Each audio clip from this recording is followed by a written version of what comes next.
Un bon Honda CR-V. Moyennement représentatif et compact, mais à la fois spacieux, fiable et bien construit. Tout le monde n'a pas les moyens d'acheter un CR-V neuf, mais il est tout à fait possible de l'acheter d'occasion. Nous vous dirons tout ce qu'il est important de savoir. Il faut dire que lors du développement du Honda CR-V de 3e génération, bon nombre des défauts de son prédécesseur ont été pris en compte. Par exemple, le poker de transmission automatique a disparu, le sélecteur est situé à l'entrée de la console centrale. Les sièges avant sont réglables sur une plage plus large, et le volant se déplace dans deux directions. Inclinaison et portée. Les freins sont devenus plus efficaces. Sur le prédécesseur, ils surchauffaient souvent. Les synchroniseurs de la transmission manuelle à 6 vitesses ont été renforcés. Et ainsi partout et petit à petit, une voiture déjà techniquement progressiste pour l'époque est devenue encore plus fiable, pratique et moderne. Les concessionnaires officiels vendaient le Honda CR-V exclusivement en version à traction intégrale, bien qu'en Amérique et en Europe, il existait des exemples à traction avant. La transmission intégrale fonctionne selon le schéma Dual Pump, 2 pompes, donc en mode de conduite normale, le CR-V est un véhicule à traction avant. Les roues arrière sont reliées lorsque les roues avant patinent à l'aide d'un embrayage entraîné hydrauliquement par la différence de pression créée par 2 pompes hydrauliques, dont l'une est reliée à l'essieu avant et l'autre à l'arrière. 3 moteurs étaient proposés pour le Honda CR-V. Des moteurs essence de 2,0 litres, 150 chevaux, et 2,4 litres, 166 chevaux, ainsi qu'un turbodiesel de 2,2 litres développant 140 chevaux. Le moteur à essence de 2 litres et le turbodiesel étaient initialement combinés avec une boîte de vitesses manuelle à 6 vitesses, et une transmission automatique à 5 vitesses, étaient proposés en option pour le 4 à essence.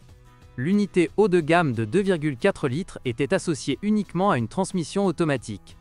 Contrairement à ses concurrents, le Honda CR-V est spacieux malgré ses dimensions extérieures modestes, et l'absence de tunnel au sol ajoute encore plus d'espace. Ainsi, dans la configuration initiale du confort SE, avec un moteur de 2,0 litres et une transmission manuelle, il y avait 6 airbags, un système de stabilisation, la climatisation, une radio CD, des rétroviseurs et des sièges avant chauffants. La version élégance comprenait également la climatisation et le régulateur de vitesse, des phares au xénon, un volant et un pommeau de levier de vitesse en cuir, des jantes en alliage et des phares anti-brouillard. Mais il fallait payer un supplément pour une transmission automatique à 5 vitesses. Le CR-V avec un moteur de 2,4 litres n'était proposé que dans la configuration exécutive maximale, qui comprenait en outre une sellerie en cuir, un toit ouvrant, un changeur de CD et des capteurs de stationnement. La 3e génération de Honda CR-V a été développée en tenant compte de l'expérience opérationnelle des générations précédentes du modèle, de sorte que les Japonais ont réussi à survivre aux principales maladies. Toutefois, certaines nuances demeurent. Commençons par les moteurs. De plus, selon les fans de la marque, Honda a toujours été réputé pour ses moteurs puissants, fiables et économiques.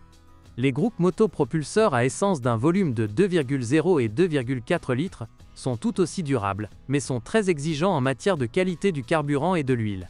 Par conséquent, dans les conditions de fonctionnement ukrainiennes, il sera nécessaire de mettre à jour les bougies d'allumage et les bobines d'allumage, plutôt que nécessaire. Les capteurs d'oxygène et le débit massique d'air sont également menacés. Et si vous conduisez longtemps avec des pannes d'allumage et des capteurs non corrigés, le convertisseur de gaz d'échappement tombera en panne. Par conséquent, dès que les bougies d'allumage commencent à échouer, et que le moteur commence à se mettre au point lorsqu'il fait froid, ou à avoir des à-coups lorsque le gaz est appliqué brusquement, changez-les de toute urgence. La même chose devrait être faite avec les bobines. À titre préventif, il est recommandé de nettoyer l'ensemble système d'injection et papillon des gaz. Le mécanisme de distribution de gaz des moteurs contient une chaîne durable, qui devrait durer jusqu'à 250 000 km. Certes, il y a eu des cas de chaîne s'étendant jusqu'à 100 000 km. Son tendeur peut supporter environ 80 000 km. Les transmissions manuelles et automatiques sont durables. Les voitures automatiques durent en moyenne 250 000 km avant réparation, et les voitures manuelles durent encore plus longtemps. Pour atteindre un âge aussi respectable, les unités doivent changer l'huile tous les 40 000 km. La transmission intégrale est fiable, mais l'embrayage est susceptible de surchauffer lors du remorquage. La suspension indépendante est solide. Parmi les coûts imprévus, on ne peut que souligner l'usure des soufflets d'amortisseur avant jusqu'à 50 000 km. En fait, c'est tout. Malgré son âge vénérable pour une voiture moderne, un 3e Honda CR-V d'occasion est capable de faire plaisir et peut être un bon achat en termes de rapport qualité-prix. Bonjour les amis. Vous cherchez une voiture d'occasion? Vous devez prêter attention au site web carm.pro. Carm.pro est grand catalogue de voitures, moteurs, boîtes de vitesse. Et le meilleur, c'est que vous pouvez trouver des informations sur les pannes de n'importe quelle pièce, complètement gratuit. Allez sur le site webcarm.pro et découvrez tous les éventuels